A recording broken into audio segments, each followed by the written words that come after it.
My name is Kevin, and I'm working with the Direct Action Network legal team.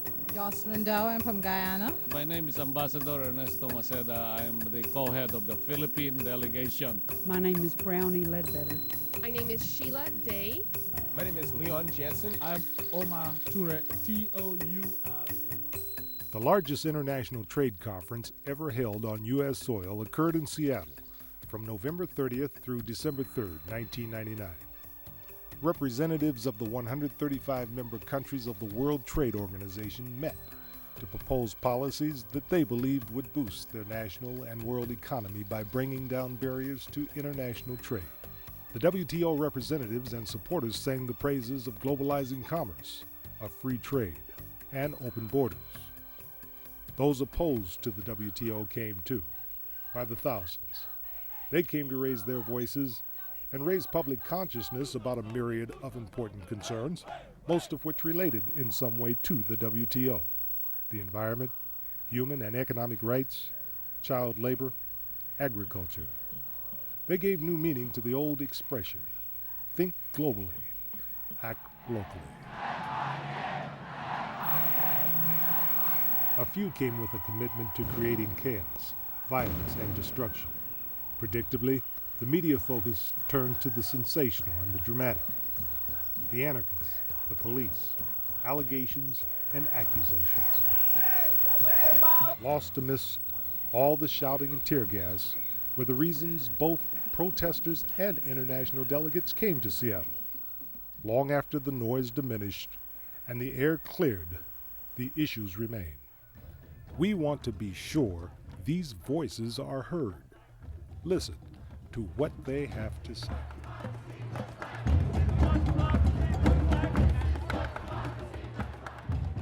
I believe in the democratic process, and the WTO does not.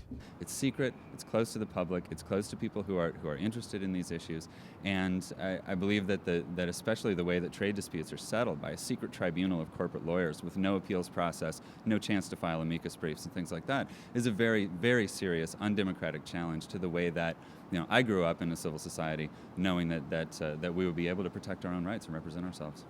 Yeah, even here in your state and city governments, you have elected officials who can hold their caucuses or meetings in private. There's no system anywhere in the world where all the citizens who want to say something are always part of the entire process. It would be such a slow process if you allow everybody to have his say. You just have to elect spokesmen or representatives to do that for you. We represent people, and we're here to talk on behalf of our people. And if what we're saying is not taken on board, then we can say the voice has been taken from people. But as long as they're prepared to listen to us, take our concerns because we represent our people, then we can say that. This is what democracy looks like. The only way to have the interests of all countries be taken on board and is to have a broad-based or comprehensive negotiating round which will cover all issues and not only some of these issues. The frustration is that the main issues are discussed by European Union and US only, and they were not associated over countries. There's no pretense of democracy at these meetings. The powerful shall speak and the powerful shall rule.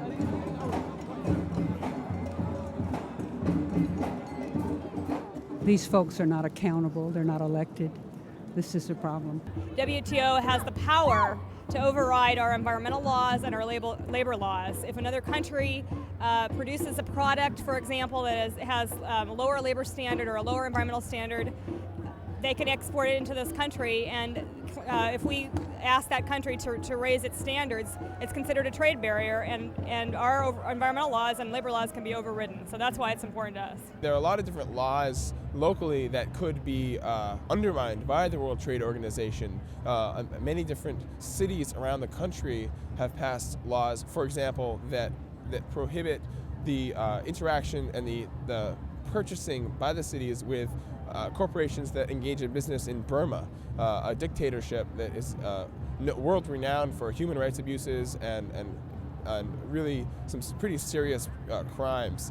the dictatorship is. And so a lot of local laws around the country have been declared illegal by the WTO or have been threatened to be illegal. And now the U.S. government is threatening lawsuits against these municipalities that have these laws. The reason why our church has sent a staff team here, and a lot of United Methodist pastors and lay people have come from all over the country on their own accord, is because we think this is one of the most pressing moral issues of the day, and that it's really incumbent upon people of faith from whatever faith tradition they're from to speak directly to those issues that are at stake today. The same economy that I watch in my very poor state, I see spreading globally, and that is a horror. And because the World Trade Organization is hurting women and children more than anybody else. We have international human rights law that protects everyone. But in fact, what we're doing is making trade agreements that contract out of those human rights principles. And so what we're doing in the name of trade agreements is increasing discrimination against women, increasing the vulnerability of children around the world, increasing the vulnerability of indigenous people, increasing the vulnerability of people of color and people from third world countries.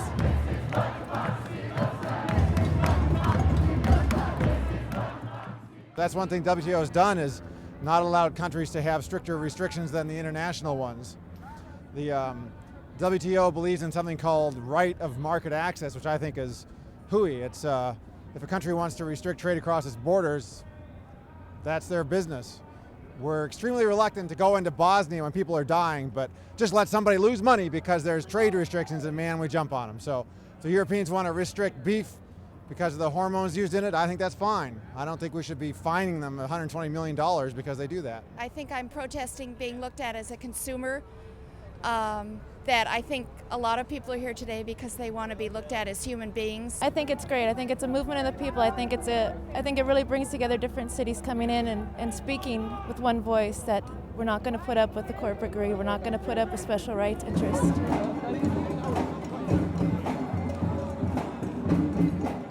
I live in California, and their policies affect us. I mean, we're being clear-cut from Humboldt County, where the redwoods used to be. We can't destroy our environment here. Would you look at this environment?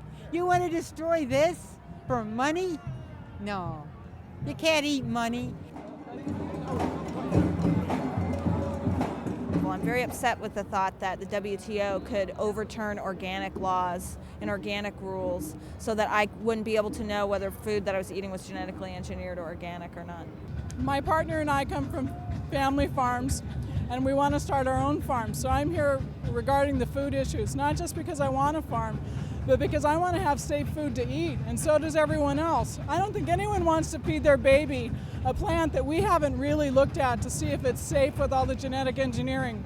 Highly on our priorities is protection of the environment and all these kind of things, and also the issues of food safety and food quality, and also the issues concerning the protection of core labor standards. I think that the least developed countries do not like at least environmental protection and protection of core labor standards. We got to say, listen, the whole world, we can't live on slave labor anymore. That was back in the times of the Confederacy. The record is very clear to date that instead of decreasing poverty, it's increased the gap between the rich and the poor, and it's devastated poor farmers in Southeast Asia.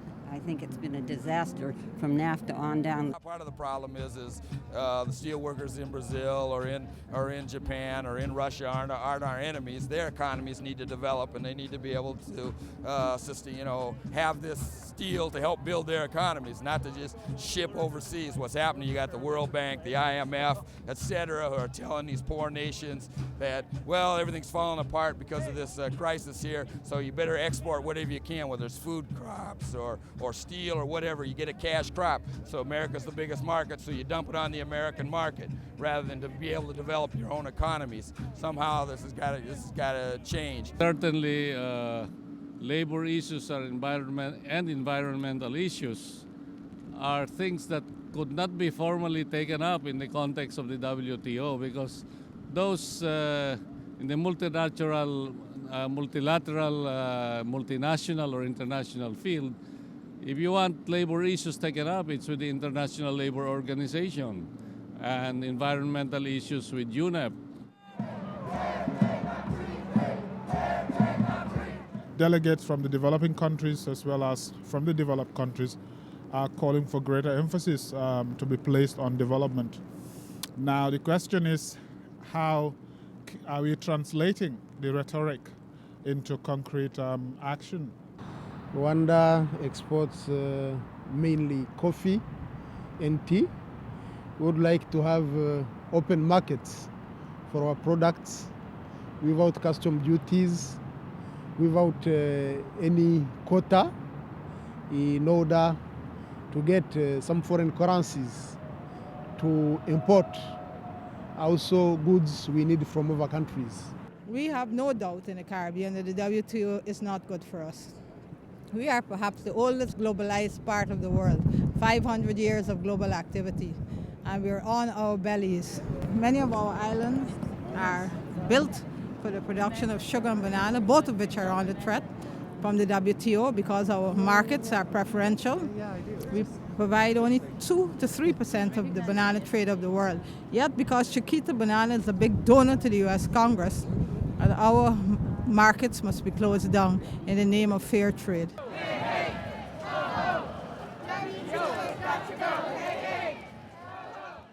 We are surprised. We had thought that in the Western countries, developed countries, this is what they wanted. Opening up of trade, liberalization of trade, globalization.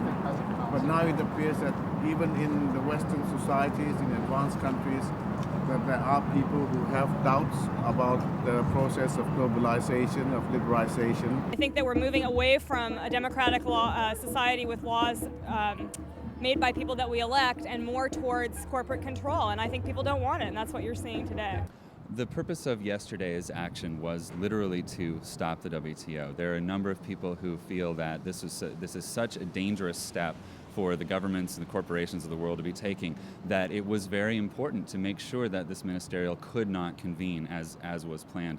And I think that action sent a very, very strong message to heads of state around the world, to heads of corporations around the world, that there is a broad coalition of people from all walks of life that are very deeply opposed to what's going on here and that are joining forces. It's about time. We have to have some kind of democracy worldwide that actually allows these voices to be heard. And we're certainly not getting that from the WTO. I think that we as a collective realize that this is the only way to get our message across, because the papers sure haven't been publicizing this for weeks and months like we have. And right now, with tear gas and rubber bullets on the way, I'm scared. And a lot of us are really scared. And we're dedicated to nonviolence, and we don't feel that we need to be assaulted with rubber bullets to stop us from getting our message across just because we happen to be blocking traffic. We're told us to put our masks on. Okay. Whether we gas or not, we don't know. Okay. How do you feel about the demonstration so far? How it's going? I think that the majority of the people are very peaceful and respectful. We have a lot of some groups that aren't, and so we have to make do with them. Are there groups here that are not now, this minute? We didn't think so yesterday, but today it looks like they're calm, but again, it went to crap yesterday.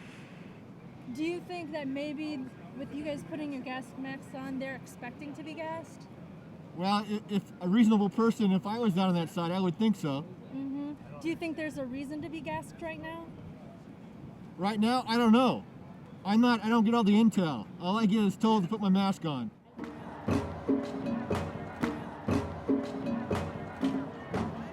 Personally, I believe that the extreme violence from yesterday is unnecessary. We're demonstrating here in silent witness to show our support and our solidarity against the WTO, but we're not doing it as people who are breaking windows. We're doing it as people who are standing in silent witness for the good causes that we represent. I think it's really great that people are realizing some of the problems we have here and are willing to stand up against it. I just hope that the overall message that the WTO is an organization that has got to go and has no place in this kind of society. I hope that that message is not lost in the all the discussions about some of the police brutality that's been happening the last couple days.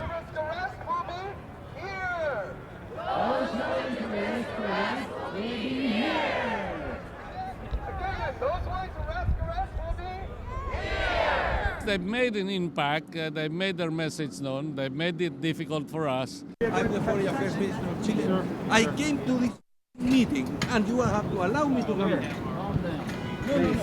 I've flown 16 hours. He has been flying 16 hours. We go back there. No meetings. This is a damn city. He's a minister. He comes to a ministerial meeting and he's not allowed to go to his hotel. This is absurd. Well, there are not even enough places to eat in the convention center, you know. Yeah. And we would have wanted to eat in Benihana, but it's closed, or some other restaurant around.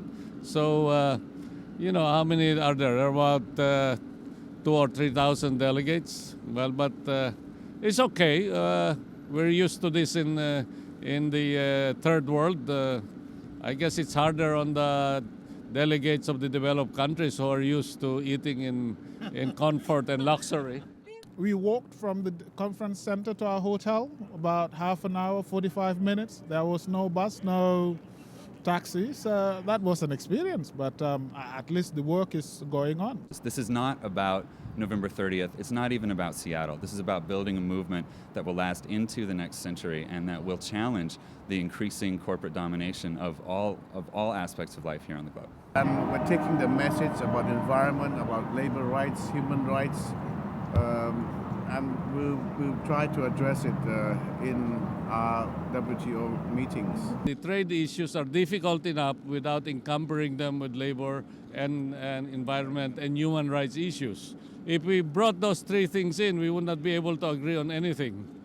We have to try to find some compromises. You know, this is the way the international organizations are working and proceeds and so on.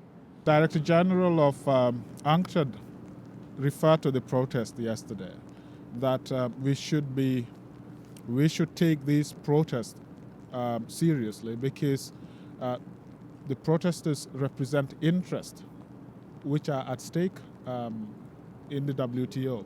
So they are not to be taken lightly by any member of the WTO, neither by the organization. The WTO conference became a lightning rod for a storm of issues, whether they related to world trade or not. The whole world was watching. And to most observers, the WTO talks in Seattle were judged a failure. Little was resolved. The trade ministers of the 135 WTO countries represent vastly different national interests, and yet the WTO guidelines expect them to make decisions by consensus. In the end, the WTO may have been its own worst enemy. The sooner the WTO opens up the process and lets people representing those who are outside in, the sooner we will see fewer demonstrations, more constructive debate, and a broader level of support in every country for the direction that every single person in this room knows that we ought to be taking into the 21st century.